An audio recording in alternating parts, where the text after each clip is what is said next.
Welcome to Jesse Panda 10 and the Drop Shop Garage. Today guys, we have the Harbor Freight Flux Welder here. This is from Chicago Electric and this is a 90 amp flux wire welder. So we're going to be opening it up. This one is from a couple years ago. We just had it sitting around waiting for when we do some repairs on the Jeep, and we're starting to do that now. And we broke it out. We're going to be opening it up for you guys, and that's what I have here. So I got my knife and I'm going to be opening it.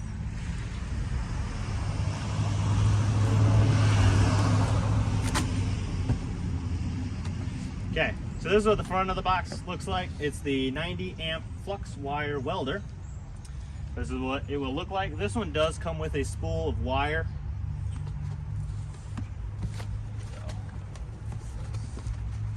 Comes with a brush, 2 sizes. Comes with instructions, more instructions. And then this is what the top of the box looks like. So a bunch of stuff in there that I need to take out.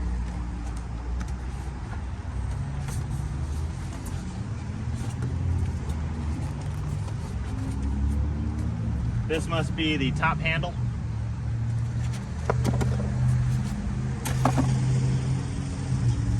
And this is the welder.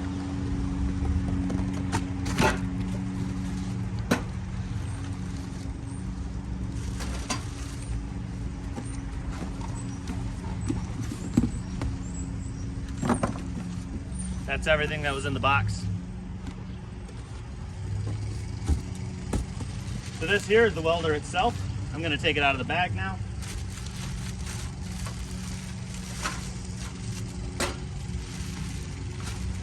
This one looks like it came a little bit scratched up. So I can see the top and there are some marks on it. This must be the actual welder part they hold on to.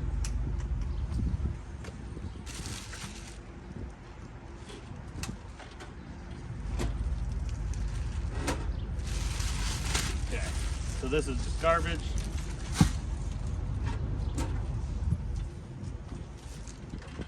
That's the front of it. So it's the Chicago Electric Welder, the 90 amp flux wire welder. And we should have a spool. It looks like this is it here. Wire. So it comes in a nice, neat little box.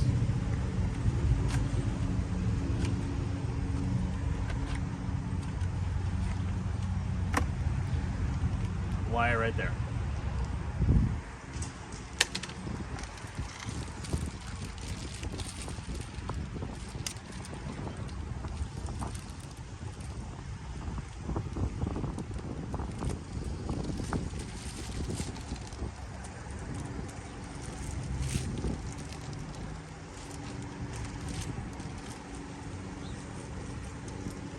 Not quite sure. I would imagine it'd be okay to leave it on there.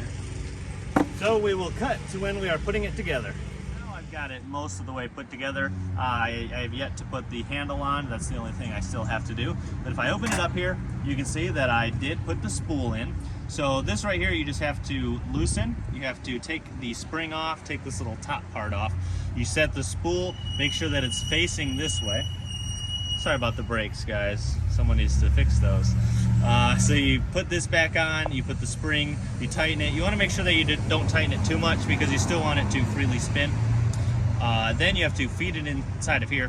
It's got 2 little like bearing looking things that take the wire in, and then it'll feed it all the way down through into the welder, into the welding gun.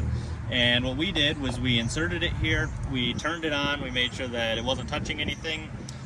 We fed it all the way through, and that's the point where we're at right now. I made sure that I took all the plastic sleeves off, and right here, if you can tell, there's this little thing that you push in. It's like a little latch. So this is how you close it. So you close it like that, and then you just push it in and you lift. It's a little bit of a challenge. There we go. But that's how you open up the lid. And then the top, that's what we're going to be doing next. So now we do have the handle on, if you want to look here. It only took one screw. The only tools that were required for this entire project were a screwdriver, which we have right here, and a pair of pliers. So the screwdriver just goes right in here so that I can tighten in the screw to hold on the handle. And then inside there was a nut, and it was just to hold on to the nut. We did notice that there was an issue inside the manual. There was no instructions on how to put together the mask. We didn't even know that it came with this. So this is just in the box. We thought this was probably like a part to the top, that it was a part to the front, but then we actually kind of put it together, and this little handle here with a little glass piece, it's an actual welding mask. And nowhere in the instructions did it say it said anything about this one. So it came with a little welding mask, so you can weld without burning your eyes. You got the welder itself. Yeah, and in here, nowhere. So this goes to the basic welding. This is the setup, and there was nothing there about the mask. So far what we've got is we have wire inside the welding gun. So right here, if we turn it on and I press the trigger, we do have the wire that will come out. You want to show them? But yeah, I can turn it on. So you want to make sure that it's not near anything metal or anything conductive. And then we also have the ground clamped to the plastic over there on our garbage can, so it's definitely not going to touch anything. If I just flick it on, and then you want to take a look here. So it just comes out like that. This welder is available at Harbor Freight, and because it is at Harbor Freight, it is going to be a little bit of a cheaper one. This welder here does not require argon, and it has the flux built into the wire. So you don't have to put any flux paste, you don't have to do anything crazy. It's inside the wire built in for you. Another tool that would be useful, we have these little cutters here that I had in my toolbox. Just if you have any excess wire, you got to make sure that it's off, and you just snip it, boom, like that, so that you have it right at the little nozzle. So, what are we going to talk about? Drop Shop Garage? Just show them how to put it together. Yeah. So this welder here, it's way easier to use instead of having an argon setup. So at Harbor Freight, I don't believe they have. Do they have any argon ones? Yeah, they're just twice as much. Okay, so yes, this was a little bit of a cheaper one. We got this just so that we can use it on the Jeep. It's also for beginners, so that you don't have to have any crazy setups. It's cheaper, and it's just an easy one to carry around because it is so small. This one could go anywhere. It's just probably about 15-20 pounds. Hooks up to regular house electricity, and we can just run an extension cord right outside to here, and we can work on the Jeep in our front yard. The wire that it takes, I have some right here. This is a 1 pound spool, I believe is what it was. Let's see. Oh, this is 2 pound. The one that was inside of it was a 1 pound. And it has the flux built in, so you don't have to do any fluxing. You just put it in there, pop it in, feed it inside, and you are all set to go.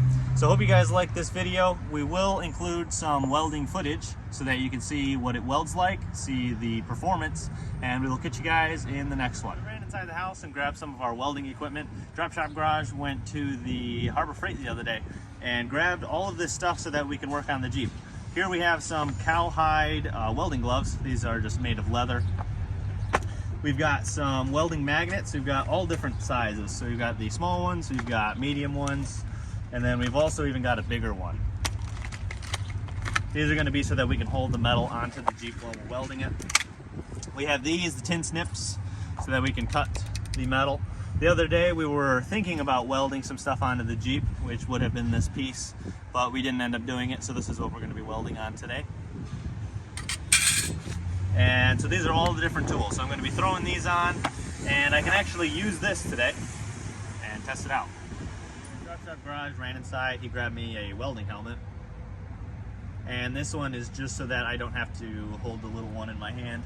This one's going to be for something smaller of a job, where you're just tapping and doing little dots. But for what I'm doing today on a sheet, I'm going to be having to hold it. So I have this one now. We will cut to when we are welding.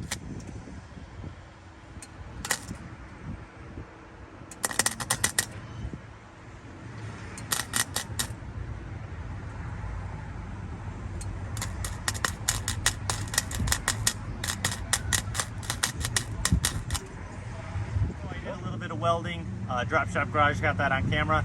I did quite a few little things. So right here I have just a couple little tacks. This is what's going to hold one piece to another piece. I just tested it out in the middle. you have a little strip here. This is what you'd be doing to connect the edges in between the tacks. And then just to test it out, see how long it took to blow through this metal, I blew through a little spot here, and there's a clean hole all the way through. It only took me about maybe 4 seconds of just going in a circle, and it blew right through. So we have the not correct way to do it. We have little tacks, and then just a little line here. That's how the welder performs. This isn't going to be a professional welder like if you're using argon. This is going to be just a little thing that you can get at Harbor Freight for you to put on a little bit of body work, do something simple, something small. And this isn't going to be like a professional mechanic job, but this is the review of the Chicago Electric welder from Harbor Freight. This is the performance. If you want to see the back too, you can see that this is just barely making it through. That's what you want to do. And then over here, it just totally blew out. All of these made it just to the back. So this is how it performs. This is the Chicago Electric welder, once again, from Harbor Freight. How much was this one, Drop Shop Garage? $100. This is only $100. And then also you get these refill spools. This one is 0.035 inches. And how much can these be found for? I think it was $18. I really don't remember. It probably went up a little bit since the inflation. So we would say about 20 bucks for a roll, and then you just pop it right in the top. This is a 2-pound spool. What it came with was a 1-pound spool. It did come with a nice little brush, so you can brush off your welds. It came with this. I'm not entirely sure what that is. Do you know what that is? It's to break the sludge off or whatever. Okay, so yeah, we're going to be breaking the stuff off. So it does come with a little mini tool, and all you need to put it together was a screwdriver and some pliers. Some pliers, yes. We got those here. So hope you guys liked the video. Please like, comment, and subscribe. We will catch you guys on the next one.